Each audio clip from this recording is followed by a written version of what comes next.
Hey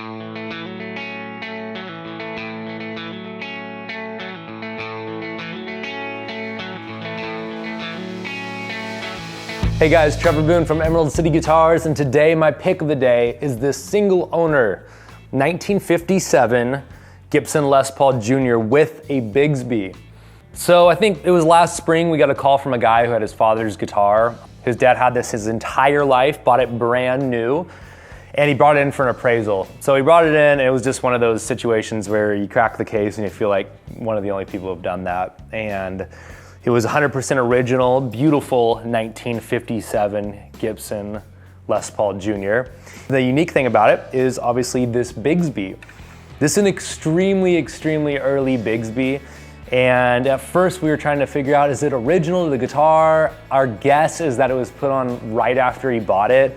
This Bigsby alone is, I mean, at the time, I remember looking this model up, there was one for 1,800 bucks or something. We're not adding that to the price of the guitar, it's just kind of a cool feature. You know, I go back and forth with Bigsbys on these guitars because, especially with the one pickup, it's kind of that tattletale. People say there's less magnetic pull, so you get so much attention here, you'd think that a little bit more body contact would really bring out the most in this guitar. In this case, it is just so cool, and it really works. I like the fact that it's just a single pickup model. I love Juniors, there's something really special about them. I was talking to Brian Ray of McCartney, and he was talking about how he's played so many, specials in Juniors and some okay specials, but he's never played a bad Junior, and I think that's so true. That has to do with a little bit extra routing and all that, but Juniors are just special guitars, so there's already so much tone coming out of this that the Bigsby really doesn't compromise that. And this guitar is like I said, 100% original, really nice neck, pretty chunky. Not as large as they can get, so it's kind of a chunky medium neck. Something about these pickups, when they were wound, they were really inconsistent. That machine, due to human error, they're overwound or underwound. And in this case, it's just a really good example. These are basically overwound single coils, so it's really cool. You can kind of pull out some of that twang. If you're familiar with Fenders, they're like that on steroids essentially. And this guitar is almost like a really cool Esquire with a Bigsby. So on top of all that, being a really awesome guitar, having the Bigsby, the one pickup, if you want that combination in a real authentic version, this is a great choice for that. And obviously the one owner thing is really cool. There's a story behind it. Belonged to some old cowboy who played the heck out of this thing, but he kept good care of it. There's no breaks or repairs, and it's lasted this long. The tuners are intact, original nut and frets, and it plays great. So we're gonna hand it off to Ian Crawford, one of our good buddies and really talented guitarist. He's gonna be playing through this JTM45 reissue. So 2013, it's virtually new. Comes with the cover, the manual, has the Creambacks, which I love. Those came out a few years ago, and just a really cool option for Celestions and really nice match for this amp. Obviously the JTM45 is like the Marshall. I mean, that's probably the most famous model they did. It's their early cool version, kind of the whole blues breaker deal, and they're just the pure Marshall original tone, which I love. You can jump these channels and make it over the top gain, but we're gonna keep it pretty straight up today, but you'll hear it's just on the verge of breakup, and it's a nice fit for a hot pickup. So yeah, let's get to it.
All right, you guys, thank you so much for watching. That was a one owner 1957 Gibson Les Paul Junior with a Bigsby, and Ian played through this 2013 JTM45 reissue. Killer package. Yeah, see you next time.